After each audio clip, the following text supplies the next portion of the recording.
जैसा आप जानते हैं कि विंटर सीजन में काफ़ी ज़्यादा फायर इंसिडेंट्स होते हैं और फायर स्टैटिस्टिकली भी हमारे पास डेटा है जहाँ पे we see more fire incidents in winter compare to summer. तो इस चीज़ को देखते हुए हमारे डायरेक्टर श्री आलोक कुमार सर ने भी रिसेंटली एक मीटिंग की थी जिसमें different issues were discussed with regard to winter preparedness like high alertness of man power machinery, dewatering operations in case of water lodging or assistance in slow clearance। तो इसके साथ साथ हमने फायर एडवाइजरी का भी जिक्र किया था जहां पे fire advisory was issued at the directorate level and yesterday we also issued advisory from the command level। so इस एडवाइजरी का मुद्दा और मकसद यही था to make people aware about the safe practices that we have to follow in the winter season। और खासकर जितने भी हमारे हीटिंग गैजेट्स होते हैं we have to make sure that those are ISI mark. खासकर जो हमारे पुराने गैजेट्स हैं जो हम इस साल इस्तेमाल करना चाहते हैं, so we should ensure that they are serviced and they are inspected properly before we operate them. अगर हम सोने जाएं या हम घर से बाहर जाएं, जितने भी हमारे गैजेट्स हो हम उनको टर्न ऑफ करें, अनप्लग करें।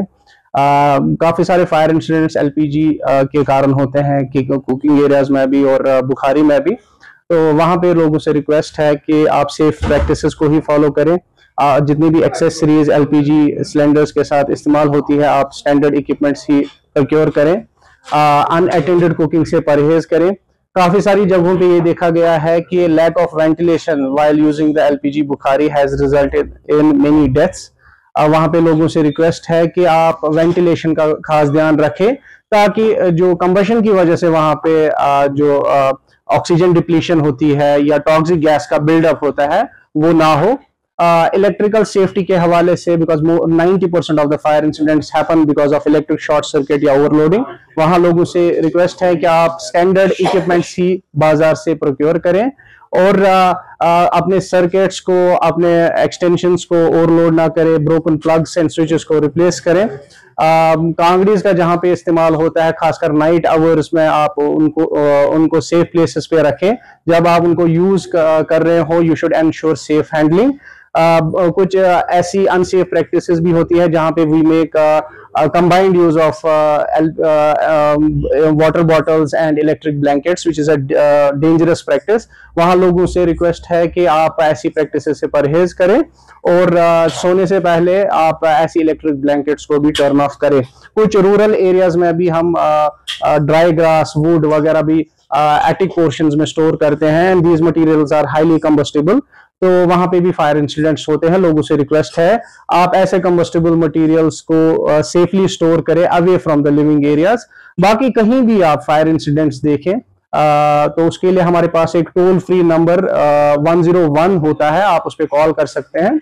और अगर आपके पास नियरेस्ट फायर स्टेशन का नंबर हो आप उस पर भी कॉल कर सकते हैं। तो शक नहीं है कि जब भी फायर इंसिडेंट होता है और जैसा आप जानते हैं कि फायर इमरजेंसी का रिस्पॉन्स जो होता है वो काफी फास्ट होता है। विद इन 1 मिनट हमारी गाड़ी जो है स्टेशन से बाहर आती है। But many a times we have to face traffic congestions during day hours और नाइट आवर्स। खासकर डे आवर्स में तो काफी ज्यादा होता है, नाइट आवर्स में वो परेशानी हमें फेस नहीं करनी पड़ती है। तो वहां पे भी हम बार बार जो है ट्रैफिक पुलिस या उनसे रिक्वेस्ट करते हैं कि आप जो है ट्रैफिक मैनेजमेंट का प्रॉपर ध्यान रखें ताकि जो हमारे फायर टेंडर्स है वो स्पॉट पे जल्दी पहुंचे and there is less loss of life and property. Previously before smart city project we had like 250 fire hydrants in the city. लेकिन स्मार्ट सिटी प्रोजेक्ट के बाद स्मार्ट सिटी फंडिंग के through we had installed almost 77 new fire hydrants and 66 previous hydrants were repaired जो कि smart city project में damage हुए थे। In addition जब भी हमें कहीं से डिमांड आती है from different parts of the city तो हम वहां पे फिजिबिलिटी देखते हैं whether we have fire hydrant feasibility. We take feasibility report from the PHE department. जब हमें फिजिबिलिटी रिपोर्ट मिलता है then we install fire hydrants there also. So in all we have total of 400+ fire hydrants in the city.